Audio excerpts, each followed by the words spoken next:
So today we are going to read a passage, and let me read the passage to you, and let me also explain the inlaid meanings in the passage.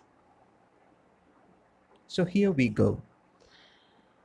Monday mornings found Tom Sawyer miserable.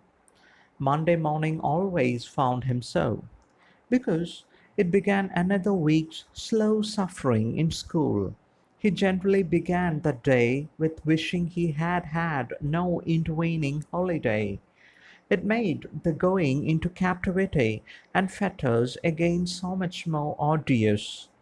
Now, here the passage talks about a boy named Tom Sawyer.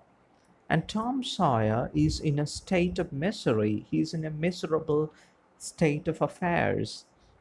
Now, he had just woken out of the bed, and it is a Monday morning, and he feels quite sad.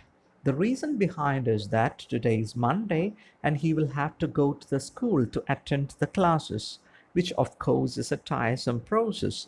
And to make things more worse, um, the situation is that he was enjoying a vacation for a long period of time, and it had created a kind of lethargy to go back to the school. It, in fact, prevents him from going back to the school because he has now got accustomed to the long vacation that he had been enjoying. And moreover, if at all he had went to the school is a place which is very strict, and the school is accused of keeping the students very captive inside a room, inside the classroom, and that too in fetters. Fetters means in chains. So it is a difficult and very arduous, difficult process for Tom Sawyer to undergo the schooling procedures. Now, let's move into the next paragraph. Tom lay thinking. Presently, it occurred to him that he wished he was sick. Then he could stay home from school. Here was a vague possibility. He canvassed his system. No ailment was found, and he investigated again. This time he thought he could detect colicky symptoms, and he began to encourage them with considerable hope. So, after having, awoken from the sleep, he couldn't just feel like moving out of the bed. He kept on um, lying in the bed, keeping on thinking on what are the prospective things that he could do so that he can bunk away from the school. And suddenly, he thought of a new idea. He decided, why not I act as if like I am sick? Let me find out some sickness within me so that I can make it as a cover to bunk away the school classes. And so he thinks that it could be a vague possibility, it could be a possibility, and so he tries to develop more ideas and think more ideas on finding out certain ailments in his body. So he started canvassing his own system, he started looking into his own body, and unfortunately no ailment was found. And so he kept on investigating again and again. So let me continue to read the passage. This time he thought he could detect colicky symptoms, and he began to encourage them with considerable hope. And suddenly, when he started analyzing his body a second time, he found that there were certain symptoms in his body which could, develop later on. That is what is meant by colicky symptoms, symptoms which could develop later on into bigger ailments or diseases, right?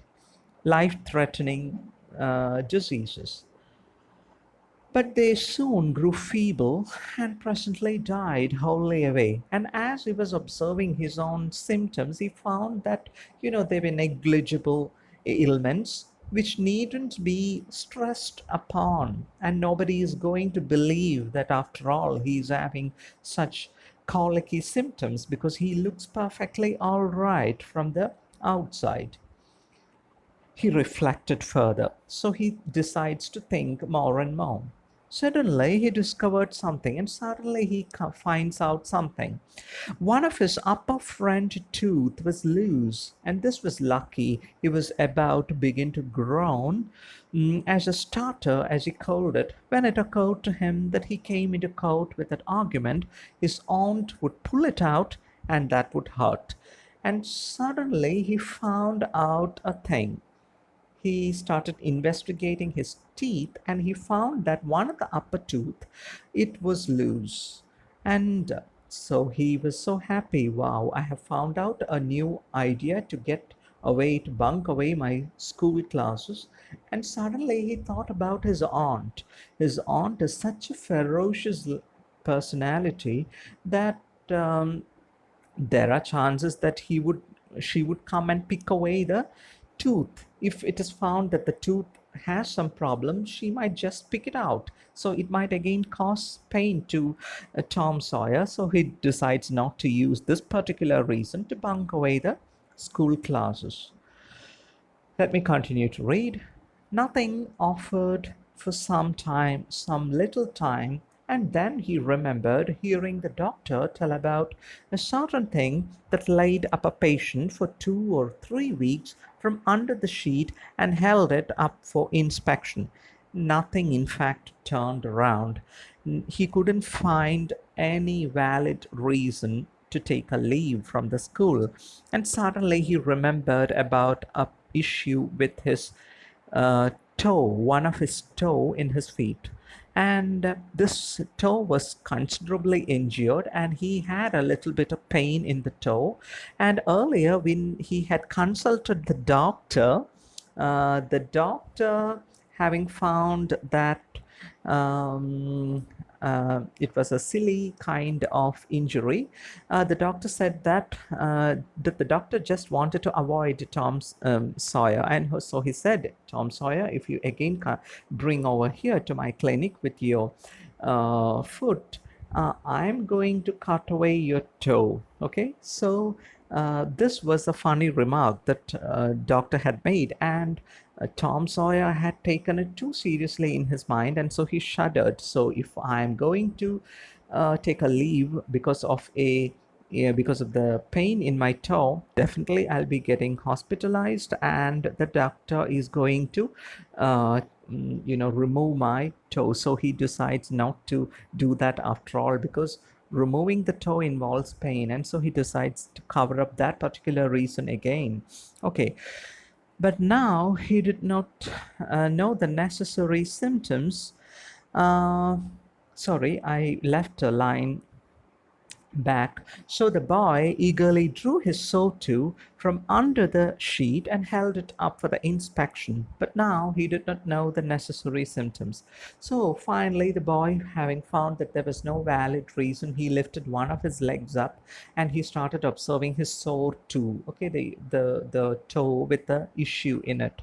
And after having observed for a few moments, he leaves it as it is, and he continues to lay limp upon his bed. However, it seemed well worthwhile to chance it, so he fell to groaning with considerable spirit. And finally, he leaves it all. He's so sad. He starts groaning because he understands that he will have to ultimately go back to the school, because he does not have any kind of valid reason from bunking the classes, right? So this is all about the passage number 3.